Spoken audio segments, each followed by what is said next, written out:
Apa yang terjadi jika Indonesia perang? Simulasi AI. Dalam situasi serangan mendadak terhadap Indonesia, negara-negara mitra strategis seperti Amerika Serikat, Australia, Jepang, serta sejumlah negara Eropa kemungkinan besar akan segera menawarkan dukungan militer dan diplomatik. Indonesia telah mempererat kerjasama pertahanan, termasuk latihan bersama Super Garuda Shield dengan ribuan personel internasional dan memperluas kolaborasi dengan Vietnam serta 3 negara Eropa pada 2025. Meski demikian, berapa lama Jakarta mampu bertahan sangat dipengaruhi intensitas serangan, kesiapan militer, dan kecepatan respons internasional. Selamat datang di Fakta Unik Kita, tempat kamu temukan fakta terliar yang jarang dibahas. Jangan lupa klik subscribe, nyalain lonceng, dan siap-siap, karena fakta nomor 1 bakal bikin merinding. Dalam 3 hari pertama, TNI harus menghadapi tekanan luar biasa. Dari utara, kapal musuh melancarkan serangan laut yang menguji pertahanan maritim dan respons cepat armada. Di barat, sabotase dan serangan drone mengancam fasilitas vital, memaksa pasukan untuk memperkuat keamanan dan mengatasi serangan udara tanpa henti. Sementara itu, di timur, infiltrasi gerilyawan dan proxy war menuntut operasi kontraintelijen yang presisi. Ketegangan dan koordinasi lintas matra menjadi penentu utama ketahanan nasional. Serangan siber yang terarah pada Jakarta tidak hanya melumpuhkan pusat pemerintahan, tetapi juga berdampak parah pada infrastruktur nasional. Data terbaru menunjukkan, pada tahun 2023 saja, sektor pemerintahan tercatat paling rentan dengan ratusan insiden siber, mulai dari kebocoran data hingga serangan ransomware dan DDoS.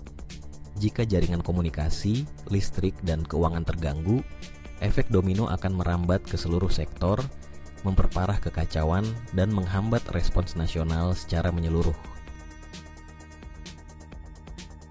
Di tengah serangan besar-besaran, posisi Indonesia yang tidak tergabung dalam aliansi militer seperti NATO membuat respons pertahanan sangat bergantung pada kerjasama bilateral dan regional. Presiden Prabowo Subianto menegaskan bahwa Indonesia tetap netral dan tidak ingin terseret dalam aliansi militer manapun. Namun, dalam situasi darurat, negara-negara sahabat seperti Malaysia dan Turki diperkirakan menjadi mitra terkuat, terutama melalui kerjasama pertahanan, transfer teknologi, dan dukungan logistik, sejalan dengan kolaborasi yang telah terjalin selama ini. Di tengah mobilisasi penuh TNI Angkatan Darat, Laut, dan Udara, armada Sukhoi dan Tang Harimau menjadi andalan utama pertahanan Indonesia. Namun, simulasi AI menyoroti tantangan logistik dan koordinasi yang sangat berat, terutama karena Indonesia adalah negara kepulauan dengan lebih dari 17.000 pulau. Kekuatan militer yang impresif secara angka ternyata tak mudah diterjemahkan ke keunggulan strategis tanpa dukungan distribusi logistik yang cepat dan infrastruktur yang memadai di wilayah terpencil. Dalam beberapa bulan terakhir, lonjakan serangan ransomware menimpa sektor-sektor vital Indonesia seperti PLN, BRI, dan rumah sakit, memicu kekhawatiran luas akan keamanan data dan layanan publik. Studi terbaru berbasis AI menunjukkan jika pusat data utama diserang, sebanyak 68% kota besar bisa mengalami kelumpuhan aktivitas. Meski TNI telah membentuk unit siber untuk menghadapi ancaman ini, penguatan dan pengembangan unit tersebut masih menjadi pekerjaan rumah besar dalam memperkuat pertahanan siber nasional ke depan. Dalam menghadapi ancaman perang modern, Indonesia telah mengembangkan senjata jamming elektronik buatan lokal yang mampu melumpuhkan drone hingga satelit komunikasi musuh. Salah satu inovasi terbaru, Drone Jammer Gun, mampu mengganggu frekuensi drone hingga jarak 800 meter dan telah terbukti efektif dalam simulasi. Walau belum digunakan secara terbuka, teknologi ini diyakini dapat membalikkan kondisi pertempuran hanya dalam 90 detik memperkuat keunggulan pertahanan nasional di era digital. Rendahnya kesiapan sistem evakuasi di kota-kota besar Indonesia menjadi perhatian serius, dengan hanya 15% yang memiliki fasilitas memadai. Jika terjadi serangan mendadak, jalur transportasi utama seperti tol, bandara, dan pelabuhan diprediksi akan mengalami kelebihan kapasitas hanya dalam waktu 48 jam. Potensi kepadatan ini semakin diperparah oleh infrastruktur transportasi yang masih belum efisien, memperbesar risiko terhambatnya evakuasi massal dan distribusi bantuan di tengah situasi darurat.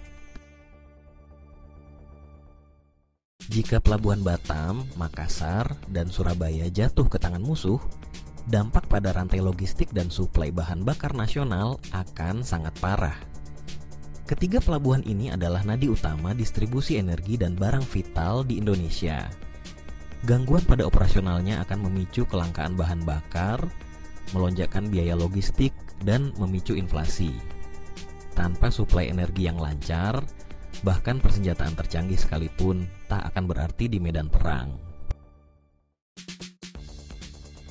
Jika Kalimantan atau Papua lepas dari Indonesia, simulasi AI memperkirakan konflik dapat berlangsung lebih dari 2 tahun, melibatkan pertempuran panjang dan diplomasi intensif. Kalimantan menjadi pusat perhatian karena kedekatannya dengan basis militer asing, sehingga menjadi rebutan strategis. Sementara itu, Papua berpotensi dimanfaatkan lawan sebagai jalur masuk dari Pasifik, memperbesar ancaman. Pemerintah Indonesia menegaskan penolakan terhadap pangkalan militer asing demi menjaga kedaulatan dan stabilitas nasional.